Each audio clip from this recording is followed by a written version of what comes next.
Good morning guys and welcome to today's video where I'm doing a standalone lesson on fractional and negative indices. Right guys, this video was recorded on Thursday the 31st of December 2020. So today is New Year's Eve guys, so I've put here, yeah, Happy New Year.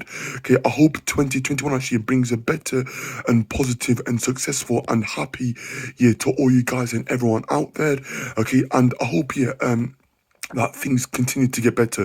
Obviously, this year has been very difficult. It's been tragic with COVID-19 coronavirus, but I hope that things do get better. And I am sorry, yeah, for anyone out there that has suffered or had a loss from someone due to this terrible virus, okay?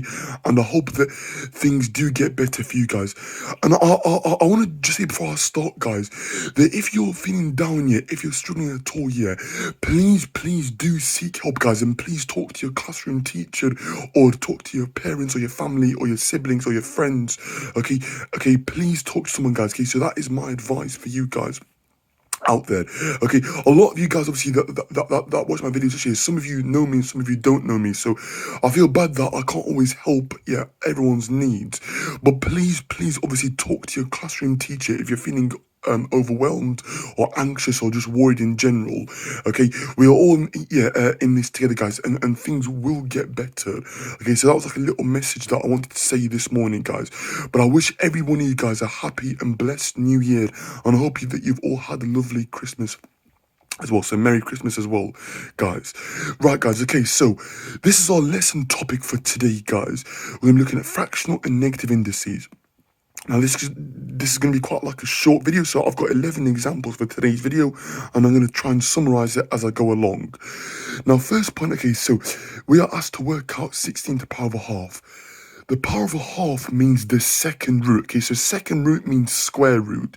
So it's the square root of 16, which is 4. Now, for the purposes of this video, guys, yeah, and general videos, you are always doing the positive root, yeah, so your answer is always the positive root. Now, what I've put here, yeah, is when you solve a quadratic normally, guys, okay, so when it's x squared equals a number, okay, x equals plus and minus root 10. So normally, the answers to these will be plus and minus this number, because minus 4 squared is 16, 4 squared is 16. But for the purpose, when you see it laid out like this, guys, we are always looking at the positive root and not the negative root. When you solve quadratic equations, they always have two roots.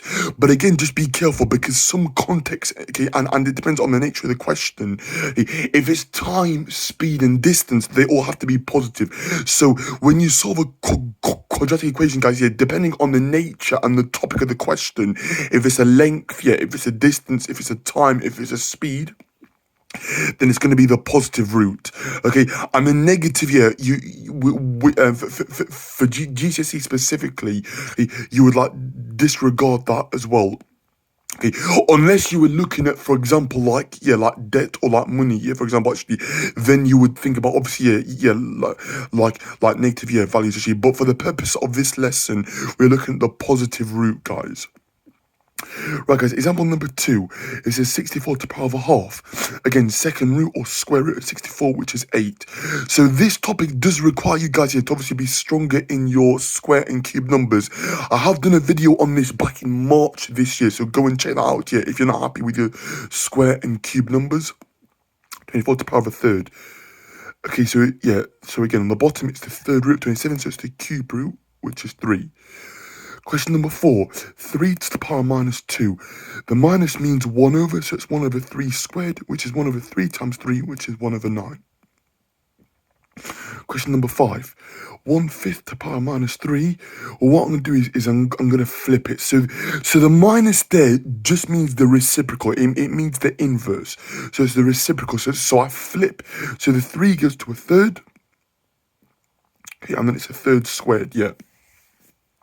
Here I flip it, and then I cube it, so 5 over 1, 5 cubed, which is 125. Okay, right, guys, last few examples, okay. we're asked to work out 9 to the minus half. Well, 9 to the half here means the square root of 9, which is 3. The minus means 1 over, so my answer is 1 over 3, or 1 over 9 to the power of a half, which is 1 over the square root of 9, which is 1 over 3. Okay, so the minus means that I flip it. Question number 7, 8 to the minus 2/3. So this one's slightly more trickier, but we will take our time on it. It means 1 over 8 to the 2/3. So it's 1 over the cube root of 8, which is 2. And then I square my answer. So the denominator is always the root that I take.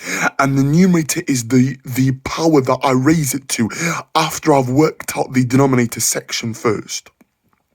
So because these are all ones here, okay, they didn't actually matter for question 1, 2, 3, and 6. But for these ones, obviously, they do matter. So the answer is 1/4.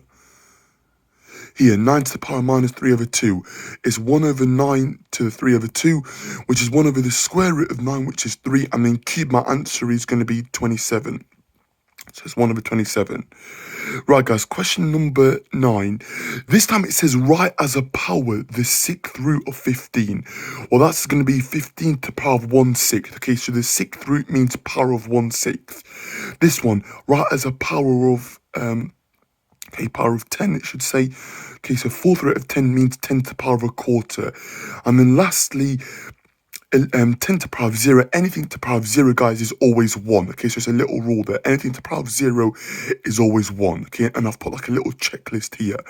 So x to the half means square root, x to the third is cube root, x to the power of 4 is 4th root, x to 0 is 1. And then when I have a negative indice, it just means 1 over. Okay, so negative means the inverse, which is the reciprocal. Okay, so reciprocal means 1 over that number. Okay, and the little rule here, guys, that the only number that I can't do reciprocal of is actually 0, because I actually can't divide by 0. Okay. So it's a little rule there, guys. So learn, all of your cube numbers. Make sure you're happy with that. Okay, if you found this video useful, guys, please subscribe, please like, please comment, and please share it. Okay, and I will see you hopefully soon. Okay, so this is aimed at GCSE maths higher tier and also AS level maths as well for the different specs. Okay. So for AQA, Edexcel, and OCR, okay, and also, for the AS exam boards, okay, for maths as well. Okay, I hope it made sense, guys. Any questions, any problems, put it in the comment section. Okay, thank you so much for watching. Okay, and I'll see you soon. Okay, Happy New Year, and I'll see you soon. Bye now.